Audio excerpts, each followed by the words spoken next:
Yeah, what is up, everybody? I'm Blitz5, and today in the background we have some Gridiron gameplay on the map Point Du Hoc. So, recently feels like this is the only map in Call of Duty because I've been playing it so much, but luckily it is one of my favorite maps in the game. I like the way it's designed. It's really small, really fast-paced. Sometimes it's a little frustrating because of how many pathways there are and how small it is, but overall it leads to a lot of fun gameplay and all that stuff, so I enjoy it.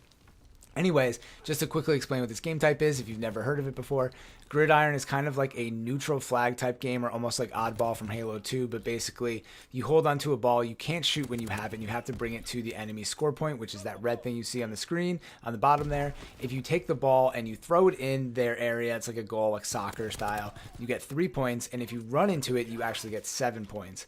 And what's interesting here is if you hold the ball, you actually can't shoot, versus like when you have a flag, you can still shoot your gun. Tongue twister there. So when you have the ball, you can do some interesting things where if you come across an enemy, you can throw them the ball and then they can't shoot you. If you can time that perfectly, it like really throws them off. It happens to me all the time. So there's some interesting things, and then a lot of times you just want to keep throwing the ball forward, et cetera, et cetera. So anyways, moving on to what I really want to talk about today, and that is the menu problems and the patch update with Call of Duty World War II. So yesterday was November 10th, Friday. They came out with a patch. I got to work. I read in the morning that a patch came through for the new game, and that there were some issues still with it. But I want to go over this patch real quick, just some high-level things. So I have this on a website here. I saw it on multiple things. This is from GameSpot because that was one of the first things that pulled up when I Googled it. So we have the multiplayer updates, and that's what we care about. So we have connectivity improvements and optimizations. They fixed the ranking issues, which I didn't hear of. They addressed an issue where players encountered infinite load screen, general UI improvements and stability bugs, loading optimizations, split screen functionality improvements, added new unlock inventory stars to indicate when an item was added, adjusted hit marker audio. That's interesting. I'm not going to, get all through the details here. Fixed out a world exploit on Gustav Cannon. See, these are very detailed things here. There was an XP rate tuned in Operation Neptune. Fixed issues of shotgun variants not appearing in the game. Emblem editor, game battle improvements, fixed gridiron ball exploits, etc., etc., etc. I should have just started with this, really, the important stuff. Basically, the buffs and the nerfs. That's what we want to know as like gamers. If we're playing this game a lot, what are the buffs and nerfs to any guns?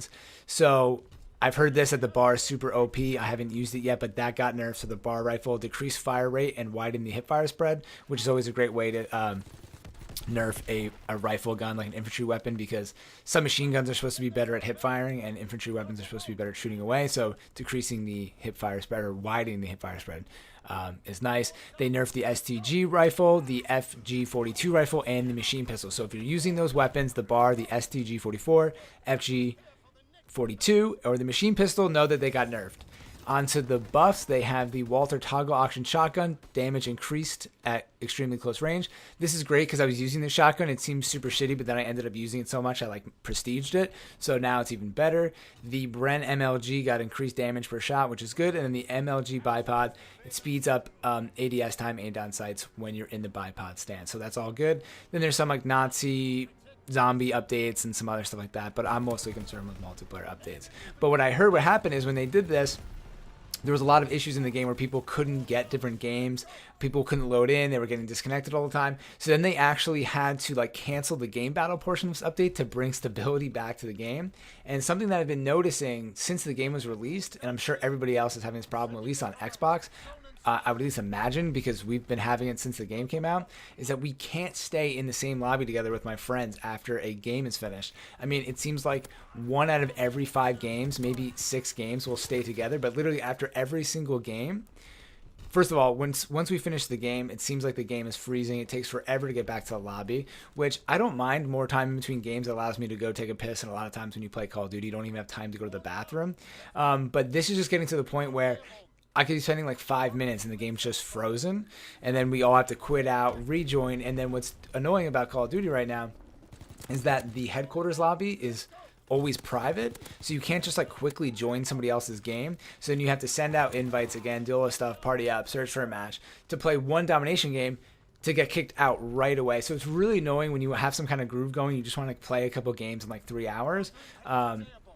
It really takes you out of that momentum, and then it kind of just after a couple times that happening, I just go, I guess I'm just going to get off now because it's taking 20 minutes to set up a game again. And I'm just like, this is taking way too long. So that kind of sucks, really frustrating. I'm sure other people have to be really frustrated with it. There's some people who just want to keep playing and playing and playing. I'm not that hardcore. But if you're trying to grind out some serious games, or you're really into just playing consecutively, or like back to back to back to back games with like no breaks, then you are going to be really frustrated with the menu screen. And it just sucks because Call of Duty comes out every year. I think now they have like Treyarch, Infinity Ward, and Sledgehammer making these games. They have years to do it. I know they're probably pressed to the limits and maxed out with like Activision demands and all that stuff. But like, come on, it comes out every year, and I feel like I'm playing a game. Like, the stability issue is so worse. I feel like it gets worse every year. There's always issues. I just don't understand how this happens when, like, on Call of Duty, I mean, on an old Call of Duty on 360, you had less problems, and we're in 2017. Like, how many Call of Duties is this? Like fucking 13 or 14, and there's still issues like this. I know it's not Call of Duty that causes lag issues. Well, a lot of it's internet stuff. Some of it is the menu problems. It's just crazy to me that it's still going on. So that's that. I'm sure you're having menu problems too. If you're experiencing the same thing, I guess just leave a comment down below. Hopefully they fix this stuff soon. At least they came out with an update a week into the game. That's good news for anybody that's planning on playing Call of Duty for a long time or getting into competitive Call of Duty.